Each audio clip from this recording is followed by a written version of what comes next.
Bonjour à toutes et à tous, Salut! c'est Kevin et Xavier pour les Ludovores, de retour pour une nouvelle vidéo de review sur, cette fois-ci, Sweetlands, que Mhm. vous voyez ici, très belle couverture, mais également les éléments de jeu qui seront un petit peu illustrés au cours de la vidéo, également pour plus de clarté visuelle et informative. Tout à fait, Voilà, voilà, comme c'est bien dit. comme c'est bien dit. Comme c'est bien dit. Et Sweetlands, eh bien, c'est un jeu résolument heavy. On Oui, est sur un gros jeu, ne vous y méprenez pas. c'est clair. C'est vrai que visuellement, on pourrait être enclin à penser qu'il s'agit d'un jeu relativement accessible. Il n'en est rien. Non.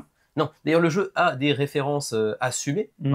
On parle de plusieurs gros jeux tels que Terra Mystica, tels que Oui. Terraforming Mars, tels que Brass, tels que Fist for Agricola aussi, Odin. oui, tout à fait. Bref, il y a Tout à masse fait. de gros jeux dont il tire un peu d'inspiration, même si on retrouve pas forcément une ADN suffisamment similaire pour se dire ah ouais là c'est vraiment ce jeu-là. Non, Non c'est non, vrai. il a vraiment sa propre identité, Tout à mais fait. il s'inspire de grands noms passés avant lui. Tout à fait. Et dans Sweetlands, que vous propose-t-on? On vous propose afin de bâtir votre Oh. ville, votre royaume, votre Royaume, empire, que ouais. sais-je encore. Mhm. Sauf que, c'est une cité, on va dire, qui est bâtie en sucrerie. Voilà, il y a des sacs de café, il y a des cartons de lait, il y a Il y a des choux à la crème, des tentes en il y fromage. a des brownies, C'est ça, c'est ça. Il y a voilà, c'est très sucré et c'est les très très personnages aussi sucré. qu'on incarne sont très sucrés aussi.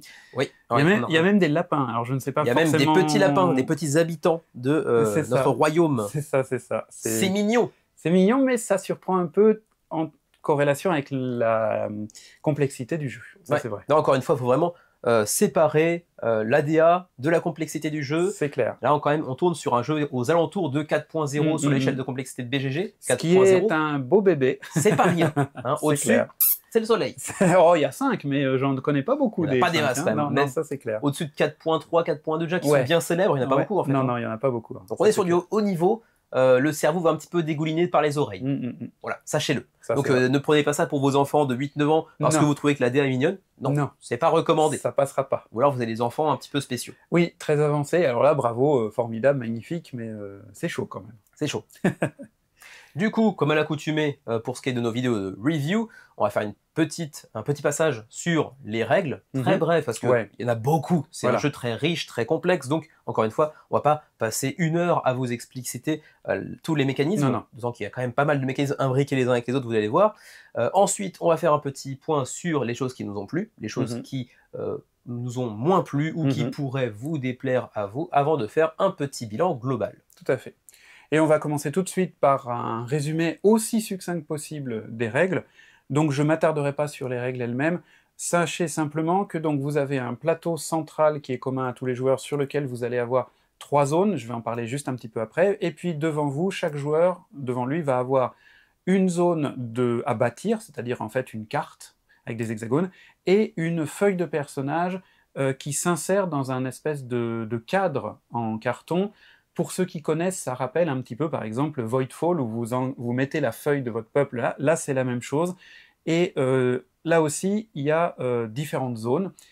À cela s'ajoute une autre piste qui se rajoute au-dessus de votre feuille de personnage. Bref, la table est bien occupée quand même, sans être complètement un table hog. Ça remplit quand même bien la table. À 2, ça passe. À 3, ça le devient quand même. Sur ta table là, oui, à 3, ça devient. Ça devient rapidement un table hog si on joue à plus de 2 ou 3 joueurs. Mais ça, jouer à plus de 2 ou 3 joueurs, on y reviendra par la suite de la vidéo. Tout à fait. On n'a pas encore parlé de mécanismes quand même. Non, alors, un tout petit point sur les mécanismes. Les mécanismes, on a quoi? On a finalement du placement d'ouvriers. Du placement d'ouvriers, tout à fait.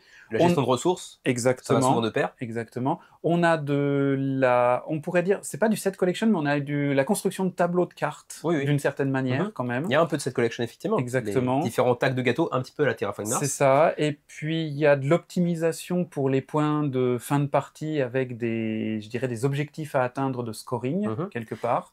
Il y a de la construction de routes. Tout à fait, tout à fait. Du développement de terrain, quoi, on va dire. Développement de terrain. C'est ça, exactement. En gros, c'est ça. Et puis, il y a des objectifs fixés communs que le premier à remplir va remporter au détriment des autres. C'est la course. C'est ça, exactement. Donc, vous allez avoir sur le plateau commun, vous allez avoir 3 zones. La zone la plus à gauche va être en fait une échelle de prospérité sur différents critères. Il y aura 3 couleurs et chaque couleur a 2 manières de se développer qui vont être en relation immédiate avec le scoring final. Donc, sachez-le, dès le départ, c'est pas possible de tout faire. Non. Va falloir faire des choix, et c'est dur de faire des choix. On a eu des problèmes à faire des choix sur les premiers tours, hein, notamment. Quoique, si, c'est possible de tout faire, mais le faire mal. Oui, ah bah oui, ça, tu peux tout faire, mais mal, ça c'est clair. C'est jouable. C'est clair. Au centre de ce plateau, vous allez avoir le tableau d'action, vous allez placer votre jeton pour indiquer que vous faites une action. Le petit twist ici, c'est que plus une action est utilisée par les joueurs, plus elle est chère. Et la monnaie, ce sont les cartes que vous avez en main, et ces cartes en main vont finalement quelque part un peu déterminer la longueur de votre tour. Ouais, en gros, premier emplacement d'ouvrier, une carte, deuxième emplacement, 2 cartes, troisième emplacement, 3 cartes, sauf si vous avez pris un petit jeton spécial qui de temps à autre peut vous servir dans ce genre de situation. C'est ça. Et à l'extrême, sur la droite complètement, vous avez justement un ensemble de tuiles que vous pouvez remporter d'une certaine manière et qui apportent d'autres manières, soit de scorer, soit de vous apporter des ressources, soit éventuellement de déclencher des points en fonction de vos actions. Vous avez aussi un mini tableau sur lequel vous allez placer des tuiles au hasard qui vont vous permettre d'obtenir des bonus de début de round, sachant qu'à chaque fin de round, vous êtes obligé de changer d'emplacement, donc de prévoir un peu ce que vous voudriez pour le tour suivant. Ensuite, devant vous, vous avez donc ce plateau de terrain que vous allez développer. Il y a un certain nombre de plateaux identiques, mais il y a aussi une double face avec des plateaux asymétriques qui permettent d'avoir un petit renouvellement je dirais, de stratégie. Sachant qu'en parlant d'asymétrie, ça y l'a mentionné sur la carte, on n'a pas encore parlé des personnages qui eux aussi sont très fortement asymétriques. Tout à fait. Au niveau des ressources de début de partie, également au niveau des ressources, des revenus que vous allez toucher tour après tour, au niveau des actions passives ou actives que vous allez pouvoir effectuer tour après tour, et puis aussi au niveau de l'installation du petit cornet de glace, qui est un bâtiment lui aussi. Oui, tout à fait. C'est un beffroi, comme on dit, c'est une tour de l'horloge. C'est ça. Qui apporte elle-même quelques petites règles, puisque, par exemple, le personnage qu'avait Kevin, eh bien, sa tour de l'horloge n'avait pas le même effet que mon personnage à moi. Exactement. Donc là aussi, il y a une asymétrie assez forte, sachant que chaque feuille de perso est recto-verso. Donc, il y a combien de feuilles de perso en tout? Une dizaine, je crois. Donc, je crois qu'il y en a 8, donc 16 personnages. Voilà, 16 personnages. À voir avec les stretch goals s'il n'y en a pas de nouveau alors derrière. Ça, après, nous, on n'a qu'un prototype, et du coup, pour l'instant, on avait une petite dizaine de feuilles, donc une quinzaine, une quinzaine, vingtaine de personnages. Et également que chacun des personnages est à l'effigie d'une nation. Oui, alors moi j'insisterai pas trop là-dessus. Non, mais bon, c'est pour l'aspect Comment un elle peu s'appelle, la française? Elle s'appelle Macaron Héline. Donc Héline Macaron. Oui. Héline Macaron, voilà. Les Françaises, ce sont des macarons. Bon, pourquoi pas. Hein. Et elle est blindée de tunas. C'est vrai, c'est une vraie saloperie. C'est une bourgeoise. C'est une parisienne bobo, en fait. Hein. En gueulant, je viens de niquer le micro. Je pense que les gens ont plus l'oreille. C'est pas grave. Eh ben, bravo. Et donc, sur votre tableau, vous avez une zone qui va vous permettre de tenir la gestion de vos ressources, puisque ces ressources, vous allez pouvoir les augmenter au fur et à mesure de la partie. De la gestion des ressources disponibles, parce que d'un côté, ce seront les revenus, et de l'autre côté, ce seront les ressources vraiment disponibles. Vous avez un tableau de bâtiments à construire. Chaque bâtiment se construit selon des règles et vous apporte différents bonus.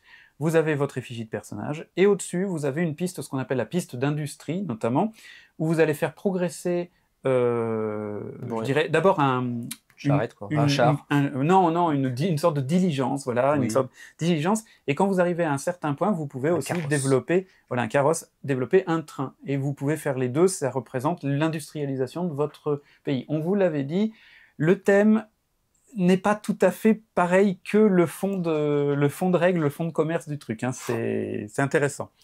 Et donc là aussi, il y a un certain nombre de choses à développer en fonction de vos objectifs. Donc finalement, vous devez faire attention à ce que vous voulez développer physiquement, parce qu'il faut développer des terrains, puis les relier avec des routes pour pouvoir les développer et construire des bâtiments dessus.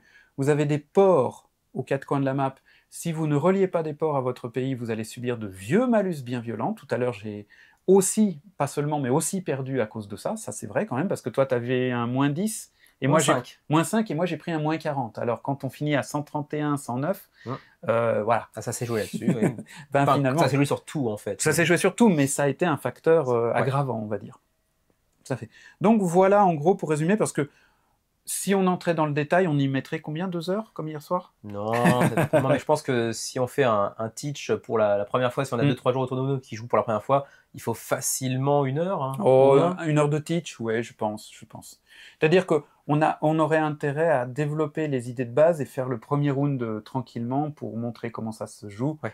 Et puis après, peut-être refaire une partie direct. D'ailleurs, sachez-le, au moment où j'enregistre, enfin nous enregistrons, Pardon. où nous enregistrons la vidéo aujourd'hui, je ne sais pas encore s'il y aura une VF d'ici le début de la campagne.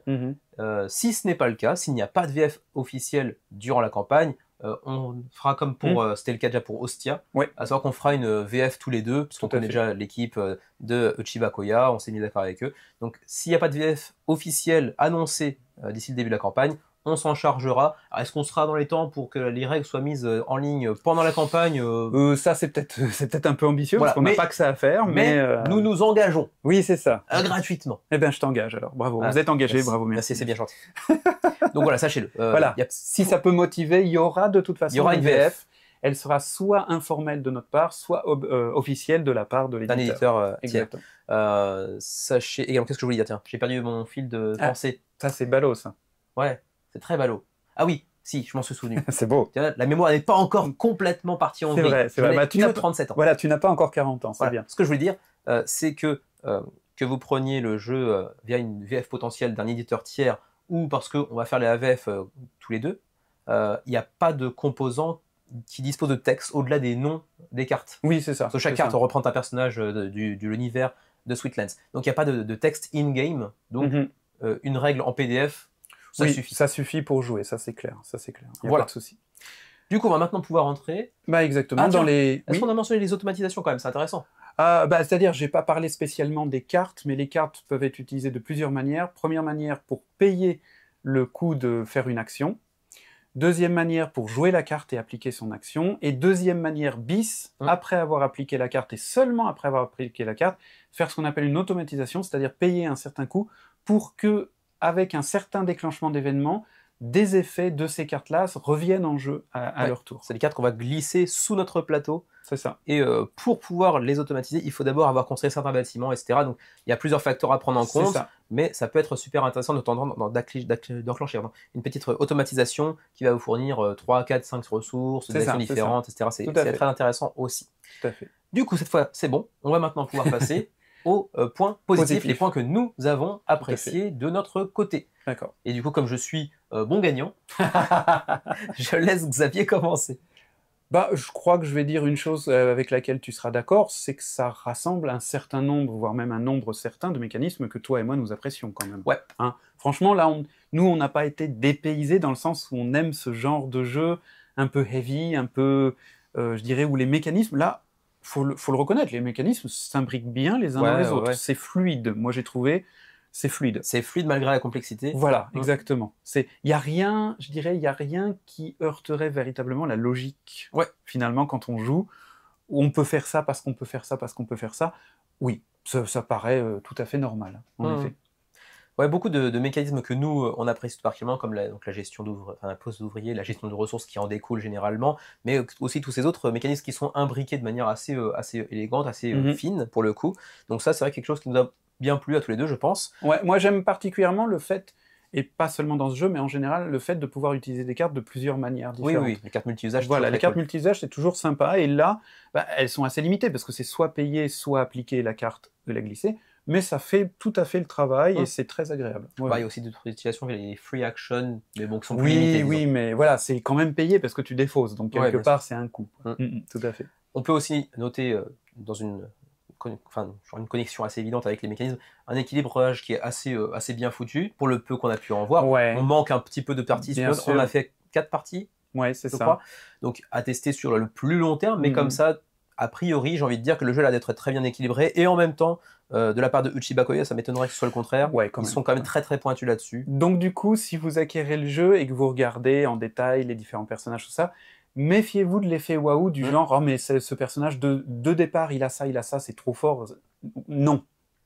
C'est fort, mais les autres personnages sont aussi forts dans d'autres manières. C'est ça. C'est-à-dire que vous allez avoir des personnages qui vont être forts dès le début. Kevin, toi tu avais 2 cartes gratuites automatisées de base, et ça c'est énorme. Mais d'un autre côté, tu avais peu d'argent de départ en bonus, et finalement, moi je me faisais des inquiétudes au début, et finalement... Et tu as automatisé beaucoup plus de cartes que moi. Et j'ai automatisé beaucoup plus de cartes que toi, ce qui n'est pas normal quelque part, mais bon, passons. Ensuite, on pourrait parler de la DA. Alors, la DA, elle est très homogène, on aime ou on n'aime pas la DA, clairement. Mais moi je trouve elle est très homogène, et Eh ben, c'est Uchibakoya. C'est-à-dire que vous avez du Meeple Screen Print en veux-tu, en voilà, magnifique. Ouais. Moi, visuellement, c'est beau. Les composants et la DA sont de très bonne qualité, comme on a l'habitude de le voir avec Uchibakoya de manière générale. Mais après, on aurait dû le dire en tout début de vidéo, comme à chaque fois qu'on fait une review pour du KS, tous les règles, mais également les composants sont sujets à de légères modifications jusqu'à ce que la sortie en boutique se fasse. Il y a toujours quelques petits twists qui sont opérés au niveau de l'équilibrage. Tout à fait, tout à fait. Mais par exemple, ce petit pion-là deviendra un croissant, je crois. En tout cas, il y aura des stretch goals. Il y aura aussi des stretch goals. Ça peut changer au point de vue des stretch goals. Il y aura aussi une version deluxifiée qui remplacera les petits marqueurs d'ouvriers par des meeple screen print à l'effigie des personnages. D'accord, d'accord. Ce genre de choses-là. Pourquoi pas, tout à fait. Mais après, je parlais de la DA qui est magnifique. Attention, je suis pas spécialement fan. Honnêtement, de la charte graphique, je suis pas forcément fan, les personnages m'emballent pas plus que ça, mais je reconnais qu'ils sont bien faits, et que tout est cohérent, et que les meeples screen printés viennent bien accompagner les différents personnages et différentes cartes. Le seule petite chose que je pourrais reprocher éventuellement, mais c'est obligatoire, c'est la relative austérité des cartes. Oui, c'est vrai que c'est très sobre pour le coup. Il n'y a pas de portrait, il n'y a rien.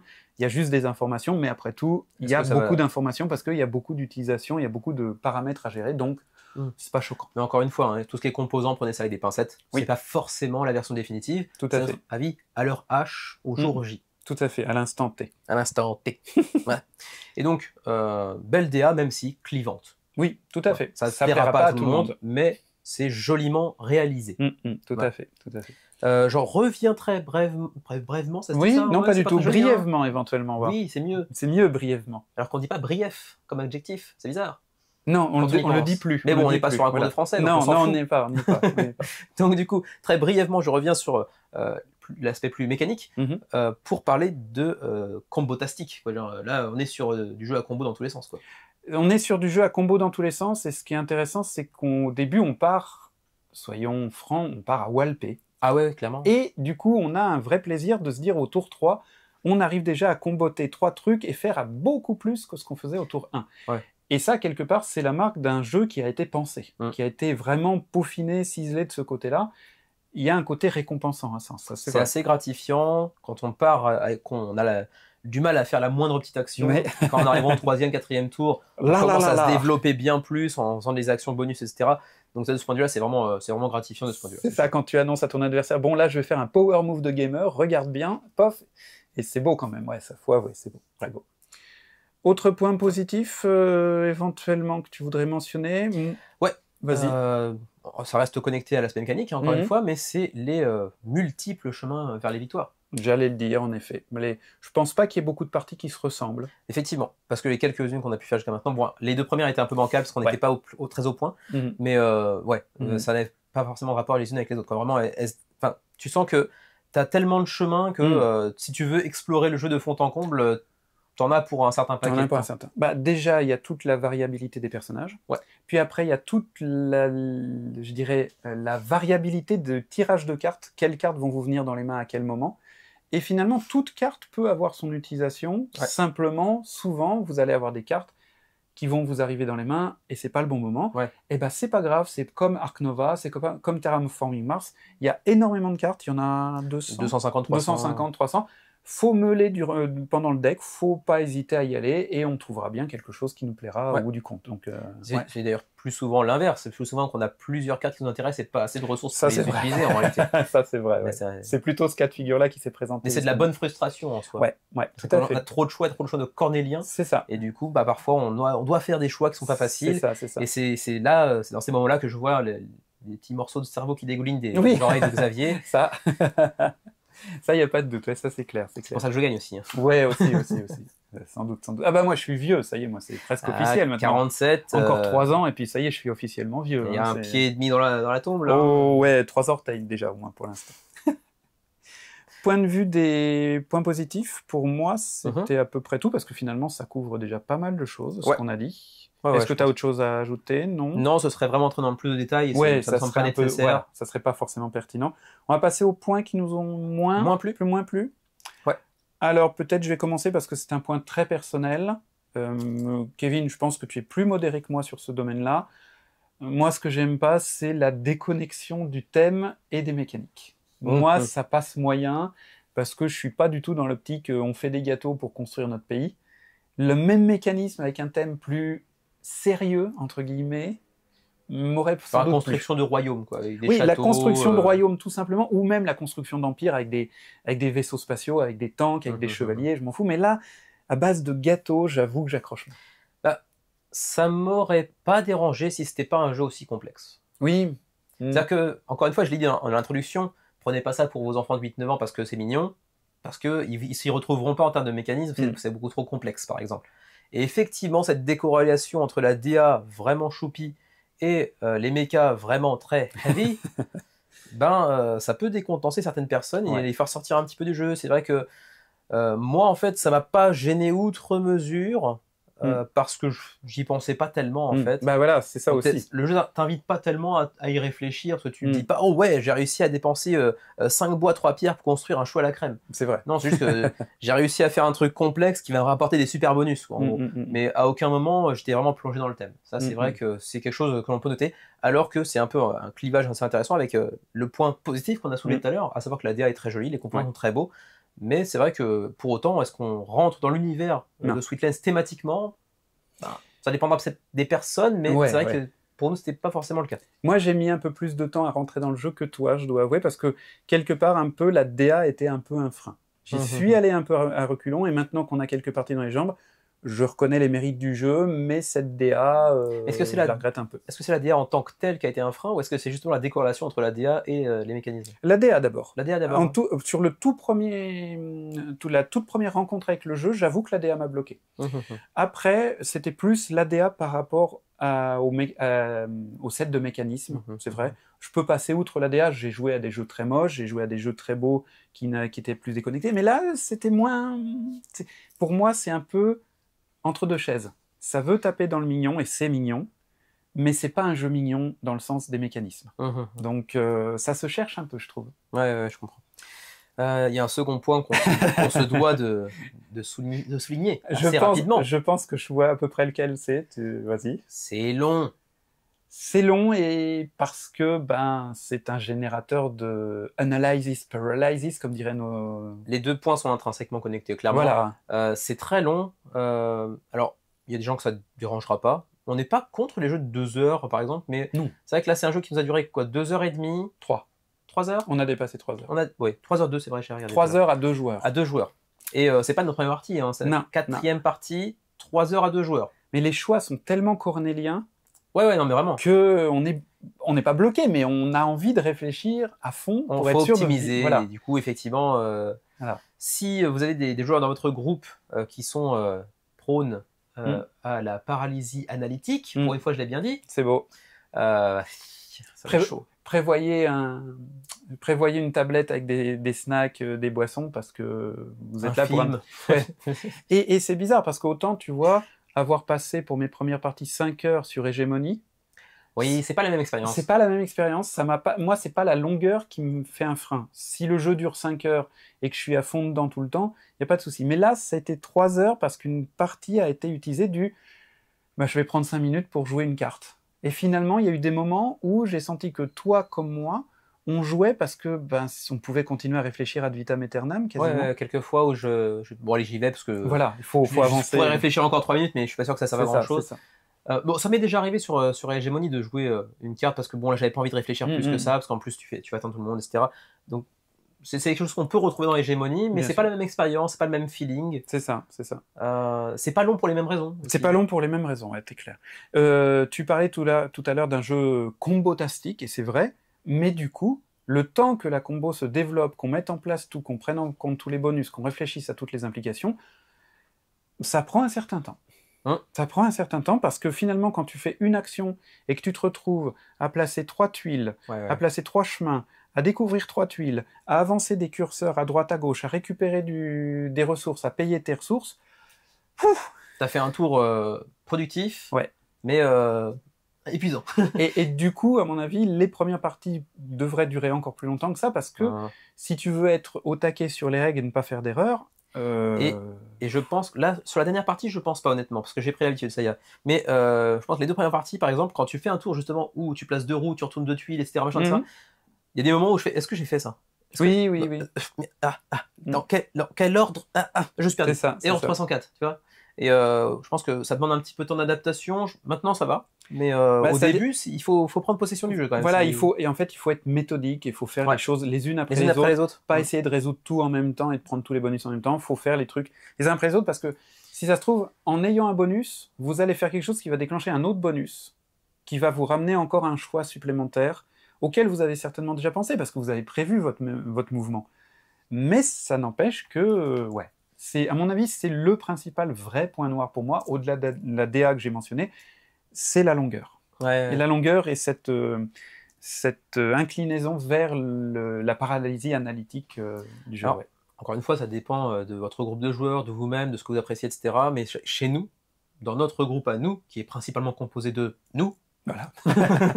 Parce qu'on joue parfois à 3, 4 joueurs, mais rarement sur les périodes, des plages horaires qui nous laissent le temps de jouer à des gros jeux. Pas souvent. Pas souvent en tout cas, peut-être une fois par mois. Et du coup, dans notre configuration à nous, c'est pas un jeu qui sortirait très souvent. Non, parce que je voudrais trop long. Je voudrais pas, je suis pas sûr d'avoir envie d'essayer à 3 et surtout pas à 4. Alors oui, ça c'est le point qui découle directement des points précédents, mais du coup, au-delà de 2 joueurs, est-ce que c'est vraiment une bonne idée, quoi? Ouais. Alors, dans le manuel de règles est mentionné le fait qu'une fois qu'un joueur a choisi l'action qu'il va faire, le joueur suivant peut commencer à jouer. Certes, mais Kevin comme moi, on aime bien regarder ce que fait l'autre pour savoir, pour essayer de suivre un peu le processus mental et de voir ce que nous on aurait pu faire à la place. Et du coup, si on fait ça, finalement, on se retrouve à jouer chacun un peu dans son coin et c'est moins convivial pour moi, je trouve. Ouais, et puis je pense qu'il y a justement ce point de la convivialité. Et, en fait, pour moi, de voir un petit peu, de laisser les autres dérouler leurs actions sans que moi je commence à faire ce que moi je dois faire dans mon tour à moi. Pour moi, hein, mais c'est personnel. J'ai l'impression c'est une forme de respect en fait aussi, simplement. Tout à fait. Je m'intéresse suffisamment à toi pour te laisser développer ton coup et ne jouer qu'après ton coup. Ouais, je suis d'accord. Mais après, il y a des jeux qui de base se jouent en simultané et là c'est ok, d'accord. Mais sur un jeu comme ça...